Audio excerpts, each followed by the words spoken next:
रे मामा, तमाम बिखरे सवालों के बीच यह सवाल दमदार लगता है कि किसने अतीक और अशरफ की हत्या के लिए इन शूटरों को हायर किया और तीनों को बकायदा सुपारी दी।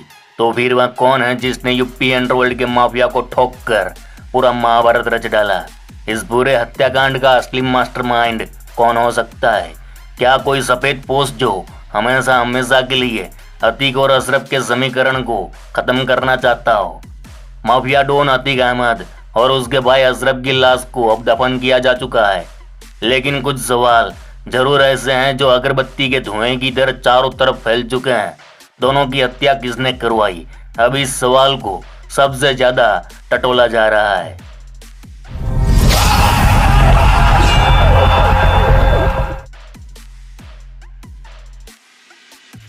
कम जो मजामा भाई लोग, अतीक अहमद और उसके भाई अशरफ के मर्डर की कहानी जितनी सिंपल दिखाई या बताई जा रही है, रे भाऊ ये इतनी सिंपल है नहीं। आपने देखा और अपन ने भी देखा कि 3 लोग आए, माफिया को ढाई ढाई करती गोलियां ठोकी और पकड़े गए। अब ये पकड़े गए या फिर पकड़वाए गए, सच जो बहुत गहरा और अब भी छुपा हुआ है, जिससे अक्का हिंदुस्तान अनजान है। क्योंकि जो तस्वीरें हैं उसे देखकर बहुत आसान कह देना है कि शूटर तो पकड़े गए, गुनाह कबूल लिया, केस खुल्लम खुल्ला हो गया, और क्या चाहिए?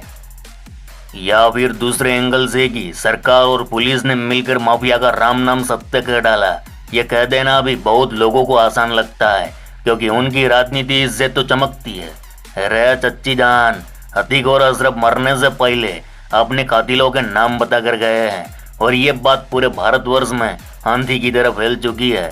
इससे बड़े बड़े धोती वाले नेता लोग की धोती का नाड़ा ढीला हो गया रहे, वहीं बड़े बड़े अफसरों की नींद भी हराम हो चुकी है। क्योंकि यूपी पुलिस की जवाबदारी है कि अतीक के असली कातिलों को ढूंढे और सलाखों में डाले। बाबा का पूरा प्रेशर यूपी पुलिस पर बना है। वह नेता कौन है, वह पुलिस वाले कौन है, वह माफिया कौन है जिसने अतीक और अशरफ का सफाया कर डाला? रे बाबा, हमें कहानी की जड़ तक जाना है तो जो पहला किल ठोका गया उसी किल को उखाड़ना पड़ेगा। यानी गली के छोटे मोटे टपोरी इतने बड़े शूटआउट को अंजाम दे गए। क्या वाकई में इन गुंडों में इतना दम था? तो पहले इन गुंडा लोग का बैकग्राउंड देख लेते हैं। प्रयागराज में माफिया ब्रदर्स पर गोलियां दागने वाला शूटर नंबर 1 बोले तो सनी। यह छोकरा हमीरपुर का रहने वाला है। उसके पिता और भाई चाय बेचते थे और ये छोटा मोटा अपराध करता। इसी दौरान वह एक महिला की चेन छीनने की घटना के बाद हमीरपुर जेल भेजा गया। जेल में उसकी सेटिंग पश्चिमी यूपी के माफिया बोले तो सुंदर भाटी से हुई। इसके बाद सुंदर भाटी के वास्ते काम करने लगा। गैंगस्टर सुंदर भाटी फिलहाल सोनभद्र जेल में बंद है।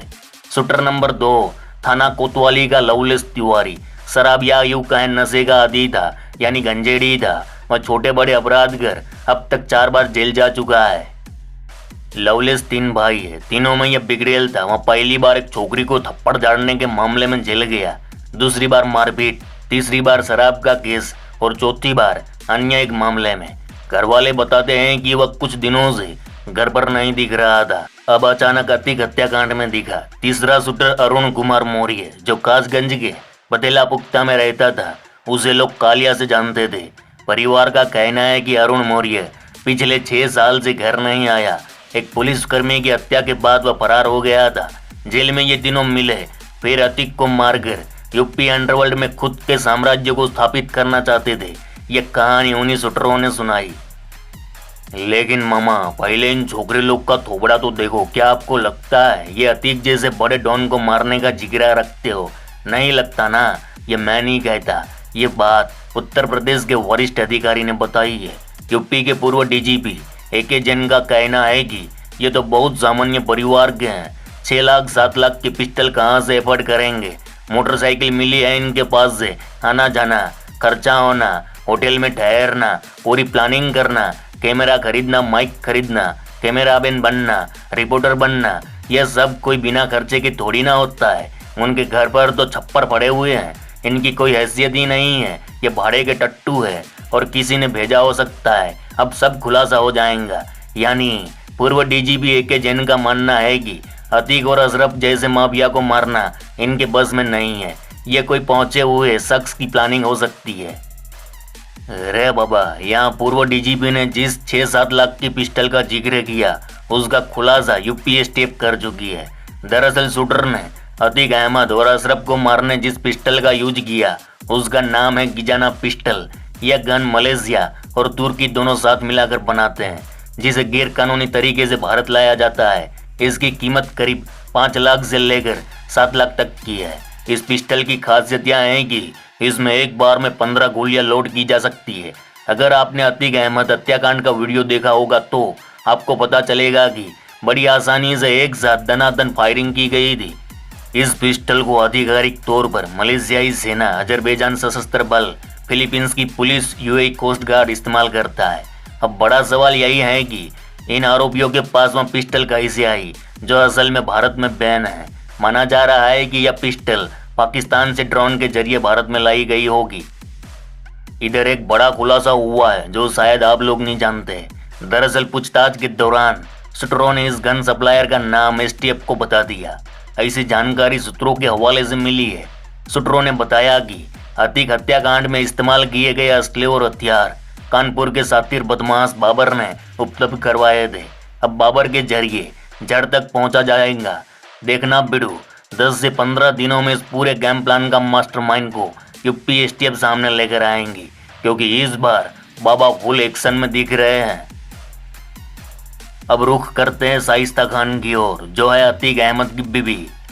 जवान बेटे का जनाजा निकल गया, वो नहीं आई। पति और देवर को एक साथ सुपुर्द खाक कर दिया गया, वो नहीं आई। 25,000 का इनाम बढ़ाकर 50,000 कर दिया। कई राज्यों में छापेमारी, हजारों पुलिस वाले पीछे लगे, बावजूद बुरखे में छिपती फिरती शाइस्ता खान सनसनी बन गई। यहाँ बता दूं कि शाइस्ता खान ने उमेश पाल हत्याकांड के बाद 27 फरवरी को मुख्यमंत्री योगी आदित्यनाथ को चिट्ठी भेजी थी। शाइस्ता ने चिट्ठी में लिखा था कि उमेश पाल मर्डर केस में उसके और उसके पति अतीक अहमद, देवर अशरफ और बेटे असद के खिलाफ साजिश रचने का आरोप बेबुनियाद है। शाइस्ता के मुताबिक सीसीटीवी फुटेज के आधार पर बेटे अली को शूटर बताना आरोप भी बेबुनियाद है। चिट्ठी में शाइस्ता ने प्रयागराज की मेयर, सरकार में बैठे एक मंत्री और कुछ बड़े पुलिस अफसरों पर आरोप लगाते हुए ये कहा था कि ये लोग मिलकर उसके पति और देवर को रिमांड के बहाने जेल से बाहर निकालकर हत्या करवा सकते हैं। हालांकि शाइस्ता खान फरार है। अब इस चिट्ठी में कितनी सच्चाई है ये तो उसके पकड़े जाने पर ही पता चलेगा। अरे मामा, यहाँ और एक कहानी सामने आ रही है। अशरफ के वकील विजय मिश्रा ने एक इंटरव्यू में सवाल के दौरान बड़ा दावा किया है। इंटरव्यू के दौरान जब वकील से पूछा गया कि क्या आपकी जान को भी खतरा है, इस सवाल का जवाब देते हुए वकील ने जो जवाब दिया वो चौंकाने वाला था। विजय मिश्रा ने कहा कि हाँ, मेरी जान को निश्चित तौर पर खतरा है।